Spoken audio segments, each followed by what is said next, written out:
പ്രിയമുള്ളവരെ, സുഖല്ലേ? ഒരു ചെറിയ കാര്യം പറയാൻ വേണ്ടിയിട്ടാണ്. നിങ്ങൾ തീരെ തിരക്കില്ലെങ്കിൽ മാത്രം ഇപ്പോൾ ഇത് കണ്ടാൽ മതി, അല്ലെങ്കിൽ തിരക്കൊന്നുമില്ലാത്തൊരു സമയത്ത് കണ്ടാലും മതി. എന്തായാലും നിങ്ങൾ കൂടി ഈ കാര്യങ്ങൾ ആലോചിക്കണം എന്ന് ഞാൻ ആഗ്രഹിക്കുന്നുണ്ട്. നിങ്ങൾ ആരാണെങ്കിലും, കല്യാണം കഴിഞ്ഞ ഒരാളാണെങ്കിലും, കല്യാണത്തെക്കുറിച്ചൊക്കെ ആലോചിക്കുന്ന ഒരാളാണെങ്കിലും, ഒരാൺകുട്ടിയോ പെൺകുട്ടിയോ ഒരു പാരൻറ്റോ ആരാണെങ്കിലും, ഒരുപാട് ആളുകളെ നമ്മളിങ്ങനെ സമീപിക്കാറുണ്ട്. ചില കാര്യങ്ങൾ സംസാരിക്കാനുണ്ട്, പങ്കുവെക്കാനുണ്ട് എന്നൊക്കെ പറഞ്ഞിട്ട്. ഇതിലൊരു വലിയ ഭൂരിപക്ഷം വരുന്ന ആളുകളും കല്യാണം കഴിഞ്ഞ സ്ത്രീകളാണ്. പല ഏജ് ഗ്രൂപ്പിലുള്ള ആളുകളുണ്ട് കേട്ടോ. പക്ഷേ ഇവരുടെ പൊതുവായ ഒരു പ്രശ്നം ഇവർ ഹാപ്പി അല്ല എന്നുള്ളതാണ്. ജീവിതത്തിലെ എല്ലാ സൗകര്യങ്ങളും ഉണ്ട്, അതിനൊന്നും ഒരു കുറവില്ല. പക്ഷെ ജീവിതത്തിൻ്റെ ഒരു ഒഴുക്ക് നിലച്ചുപോയി. അതാണ് പ്രശ്നം. ഒരു സെൽഫ് വർത്ത് ഫീൽ ചെയ്യുന്നില്ല. അതാണല്ലോ മനുഷ്യന് ഏറ്റവും പ്രധാനം. നമ്മളിങ്ങനെ ജീവിച്ചു കൊണ്ടിരിക്കുന്നു എന്നുള്ളതിൽ നമ്മൾക്കൊരു അഭിമാനമൊക്കെ ഉണ്ടാവണമല്ലോ. നമ്മുടെ ചില സ്വപ്നങ്ങളൊക്കെ നടക്കുമോ എന്നറിയാനൊന്ന് ശ്രമിക്കാനെങ്കിലും പറ്റണമല്ലോ. അതൊന്നും സാധിക്കാതെ വേറെ ആരോ ആയിട്ട് ഇങ്ങനെ ജീവിക്കുകയാണ്. നേരം വെളുക്കുന്നു, വൈകുന്നേരം ആവുന്നു, രാത്രിയാവുന്നു, പിന്നെയും നേരം വെളുക്കുന്നു. ജീവിതം ഒരേ ട്രാക്കിൽ ഇങ്ങനെ പോവുക. ജീവിതത്തിൻ്റെ ഒരു രസം നഷ്ടപ്പെട്ടു പോകുന്ന ആളുകളാണ്. അതുകൊണ്ട് തന്നെ അവരുടെ മനസ്സ് വിഷാദത്തിൻ്റെ കുഴിയിലേക്ക് ഇങ്ങനെ വീണുകൊണ്ടിരിക്കുക. ഇതൊരാളൊന്നുമല്ല കേട്ടോ, എത്രയോ പേരാ.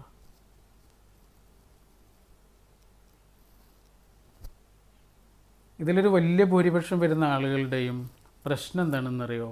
ഇപ്പം നമ്മുടെ അടുത്ത് വന്ന ആളുകളുടെ ഒരു ലിസ്റ്റ് എടുത്തു കഴിഞ്ഞാൽ, നമ്മളെ സമീപിച്ച് സംസാരിക്കണം എന്നൊക്കെ പറഞ്ഞ ആളുകളുടെ ഒരു കണക്ക് നോക്കിയാൽ വലിയൊരു ശതമാനം ആളുകളുടെയും പ്രശ്നം, അവരുടെ ഒഴുക്ക് നിലച്ചു പോയതിൻ്റെ കാരണം കല്യാണമായിരുന്നു. കല്യാണം ഒരു മോശം കാര്യമാണോ? അല്ല, കല്യാണം ഒരു മോശം കാര്യമല്ല. പിന്നെ എന്താണ് പ്രശ്നം? നമ്മുടെ മുൻഗണന തെറ്റിപ്പോകുന്നതാണ് പ്രശ്നം. നമ്മുടെ പ്രയോറിറ്റീസാണ് പ്രശ്നം. രണ്ടാം സ്ഥാനത്തോ മൂന്നാം സ്ഥാനത്തോ ഒക്കെ വരേണ്ട ചില കാര്യങ്ങൾ ഒന്നാം സ്ഥാനത്തേക്ക് കയറിയിട്ട് ജീവിതത്തിൻ്റെ താളം തെറ്റിക്കുന്നതാണ്. പഠനം എന്നൊക്കെ പറയുന്നത് ഒരു സമയത്ത് നടക്കേണ്ടതാണ്, ഒരു ഏജിൽ നടക്കേണ്ടതാണ്. ആ ഏജിൽ പഠനത്തിനാണ് മുൻഗണന. പിന്നീട് ഒരിക്കലും പിന്നെ വേറെ ഏതൊരു ഏജിൽ പഠനത്തെക്കുറിച്ച് നമ്മൾ ആലോചിക്കുമ്പോഴും അതത്ര എളുപ്പമാവില്ല. ചിലപ്പോൾ സംഭവിച്ചേക്കാം, പക്ഷെ അത്ര എളുപ്പമാവണമെന്നില്ല. മുൻഗണനയാണ് പ്രധാനം. ബാംഗ്ലൂർ ഡേയ്സ് എന്ന സിനിമ കണ്ടവർക്കറിയാം. അതിൽ നസറിയയുടെ കഥാപാത്രം ചെറിയ പ്രായത്തിൽ കല്യാണം കഴിയുന്ന ഒരു കുട്ടിയാണ്. അവളുടെ കല്യാണ ദിവസം അവളിങ്ങനെ അണിഞ്ഞൊരുങ്ങുന്ന സമയത്ത് അവളുടെ മേശപ്പുറത്ത് എന്തോ ഒരു പേപ്പറുണ്ട്. ആ രംഗം സൂക്ഷിച്ചു നോക്കിയാൽ അറിയാം. ആ പേപ്പർ എന്തായിരുന്നു എന്നറിയോ?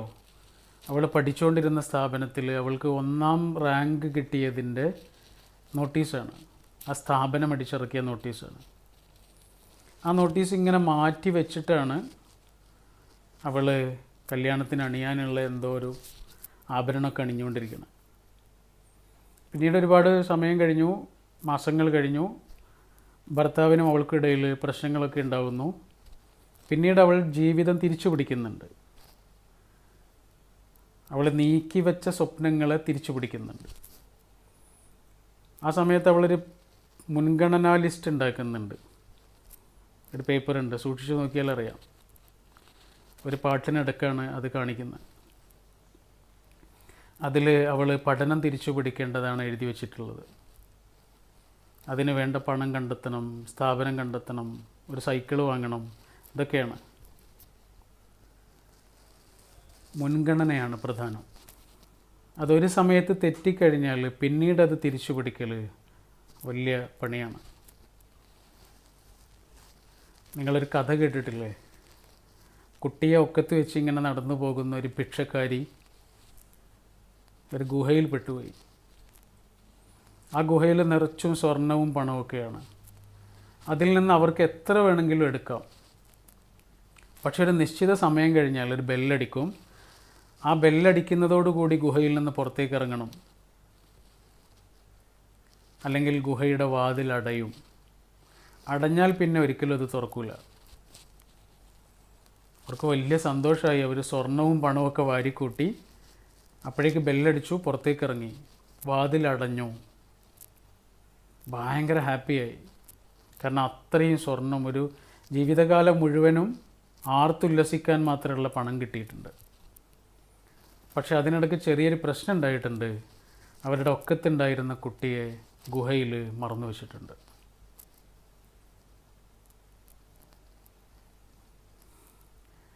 നമ്മുടെ ഒക്കത്തുള്ള സ്വപ്നങ്ങളെ എങ്ങാനും നമ്മൾ എവിടെയെങ്കിലും മറന്നു വെച്ചാൽ വേറെ എന്തൊക്കെ വാരിക്കൂട്ടി പുറത്തിറങ്ങിയാലും നമുക്ക് സന്തോഷം ഉണ്ടാവില്ല.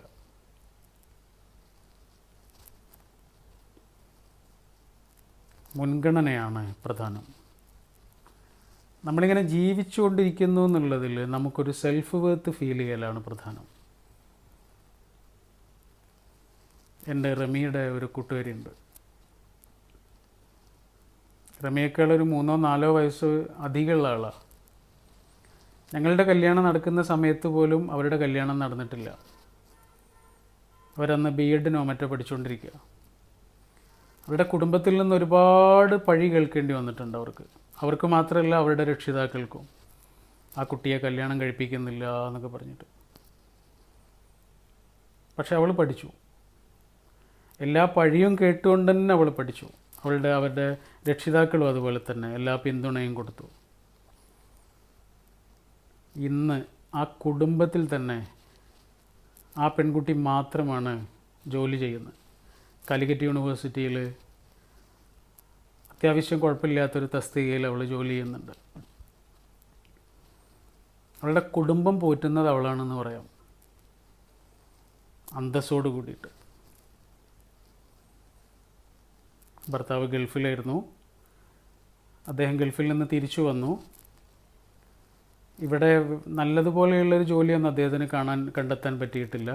പക്ഷേ അവൾ സുന്ദരമായിട്ട് ആ കുടുംബത്തെ പോറ്റി വളർത്തുന്നുണ്ട്. ഇത് ഒരു പെൺകുട്ടിയുടെ മാത്രം കാര്യമല്ല കേട്ടോ, എത്രയോ പെൺകുട്ടികൾ. ഒരു പെൺകുട്ടി പഠിക്കുക, ജോലി നേടുക, അവളുടെ സ്വപ്നങ്ങളിലേക്ക് കുതിക്കുക, അതാണ് പ്രധാനം. ആൺകുട്ടിയാവട്ടെ പെൺകുട്ടിയാവട്ടെ, സ്വപ്നങ്ങളുടെ ഒഴുക്കിനെ തടസ്സപ്പെടുത്തുന്ന യാതൊരു തരത്തിലുള്ള കല്ലുകളും ആ ഒഴുക്കിലേക്ക് വലിച്ചെറിയാൻ പാടില്ല രക്ഷിതാക്കൾ. അങ്ങനെ തടസ്സപ്പെട്ടാലുള്ള പ്രശ്നമാണ് പിന്നീട് ഒരിക്കലും ജീവിതത്തിൽ ആ പഴയ ഹാപ്പിനെസ്, ശരിയായ ഹാപ്പിനെസ്, നമുക്ക് നമ്മളാകാനുള്ള ഒരു രസം, സുഖം അത് കിട്ടൂല. അതാണ് പ്രധാനം.